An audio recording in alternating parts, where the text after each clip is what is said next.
Bonjour à tous, c'est Cécile du blog L'éducation fait le bonheur. J'espère que vous allez bien. Aujourd'hui, une petite vidéo pour un peu approfondir la question, faut-il répondre aux questions de nos enfants? On entend souvent dire, ou on peut même lire à plusieurs reprises, que c'est important de répondre à leurs questions, aussi fréquentes soient-elles, pour leur permettre d'étoffer leurs connaissances culturelles, leur vocabulaire, etc. Moi, ça me gêne un peu. Aujourd'hui, mes enfants ont 4 ans et 5 ans et demi et je ne réponds pas à leurs questions, ou en tout cas pas de la façon dont on l'entend, avec une réponse nette et définitive. Donc, je vais vous expliquer ce pourquoi de cette volonté, car à mon sens, répondre aux questions de nos enfants entrave le développement de leur autonomie. Qu'est-ce qui se passe quand un enfant vous pose la question et que vous répondez du tac au tac, d'accord? Pourquoi le ciel est bleu? Et vous répondez selon vos croyances, hein, parce que il y a le spectre lumineux à certaines couleurs, que on filtre que la lumière bleue, etc. Bon, déjà, pas sûr que ça parle à l'enfant, qu'elle se réponde vraiment à sa question.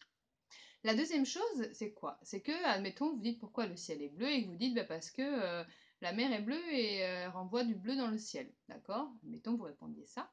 Euh, bah, ça ne doit pas être forcément la bonne réponse. Et si l'enfant vous dit bah, j'ai une croyance dans mes parents, donc tout ce qu'il dit c'est vérité absolue, bah, il va partir avec cette réponse qui n'est pas la bonne et il va rester là-dedans. Dans un monde où on est envahi d'informations de façon constante par rapport à Internet, par rapport à tous ces réseaux sociaux, je trouve qu'il est vraiment important de développer son esprit critique, de prendre du recul sur les informations qu'on nous donne, même si elles viennent de personnes de confiance. D'accord? Et cet esprit critique, c'est à nous, parents, de le transmettre à nos enfants dès le plus jeune âge. D'accord? Donc, mon raisonnement à moi, c'est le suivant. Si mon enfant me demande donc pourquoi le ciel est bleu, ou la dernière question de mes enfants, c'était pourquoi il y a des vagues dans la mer. Donc la première chose que je fais, je lui demande qu'est-ce que toi tu en penses? Est-ce que toi, quelle est ton opinion à ce sujet qui expliquerait ce phénomène? Donc Jules m'a répondu bah, parce que les poissons bougent beaucoup, voilà, bah, pourquoi pas. Bah, Jeanne m'a répondu déjà un peu plus parce qu'il y a les bateaux qui passent et ça déplace l'eau et ça fait des vagues, donc déjà on voit qu'il y a un raisonnement qui est un peu plus poussé. Et puis comment dire? Ce n'est pas parce qu'ils répondent avec leur vision d'enfant que c'est faux, et ça, c'est aussi important de leur transmettre comme information. Ce n'est pas parce qu'on n'a pas toute la réponse, ben, en fait, que la réponse est fausse, et ce n'est pas parce qu'on est un enfant qu'on n'a pas le droit d'avoir une opinion et d'avoir ben, finalement des, des raisonnements qui tiennent la route, d'accord? Donc la première chose, c'est de leur donner confiance en eux, dans leur capacité à répondre, à expliquer des phénomènes. La deuxième chose, c'est que si je leur réponds sur mes croyances, eh ben, ils n'auront que ma vision finalement, qui peut être erronée, et ils n'auront pas confronté avec d'autres personnes ou avec d'autres sources. Donc, je leur demande maintenant, où est-ce qu'on pourrait aller chercher l'information selon vous? Donc, bah, ça peut être dans des livres, ça peut être auprès de personnes spécialisées, ou ça peut être évidemment dans des reportages à la télé, ou évidemment sur Internet, hein, source de recherche assez classique de nos jours. Et donc, ensemble, on va regarder cette question en tête, et puis dès qu'on peut, souvent on revient à la maison, et ben on dit, ben voilà, on avait cette question-là, on va aller chercher pourquoi il y a des vagues dans la mer. Et donc, quel type de livre on va aller chercher? Évidemment, ils ne savent pas encore lire, donc c'est moi qui vais lire le livre et les orienter, mais je leur donne le titre du livre, et puis ben, je vais leur lire le passage qui est adéquat. Excusez-moi, je me fais piquer par les moustiques. Donc voilà, quand on fait cette démarche, déjà l'enfant finalement pose moins de questions parce que de lui-même, il va d'abord réfléchir au raisonnement avant de nous poser la question, et ça c'est déjà très important. Et puis, il pourra aussi aller poser la même question finalement à leur père, à moi, ou même des fois à nos voisins, et eux-mêmes vont se faire leur idée de la réponse.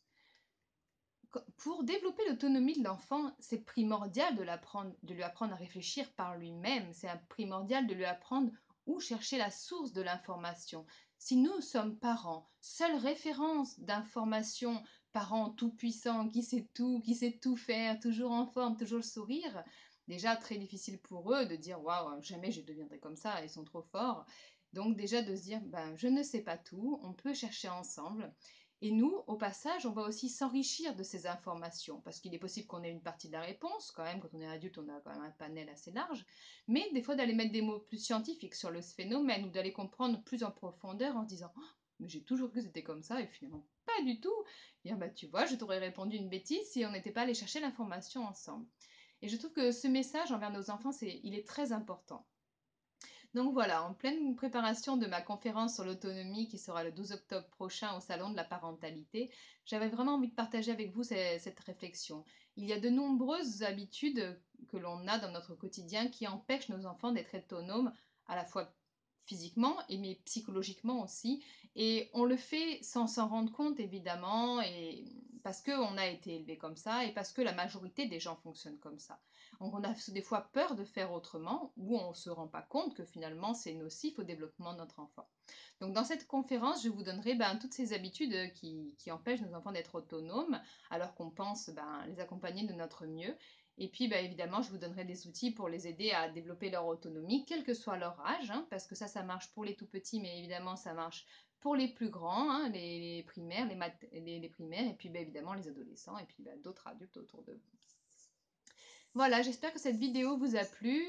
Si c'est le cas, ça serait gentil de liker. Et dites-moi dans les commentaires si vous répondez aux questions de vos enfants, si cela vous épuise, et si cette vidéo vous donne envie de faire évoluer votre comportement face à ces questions.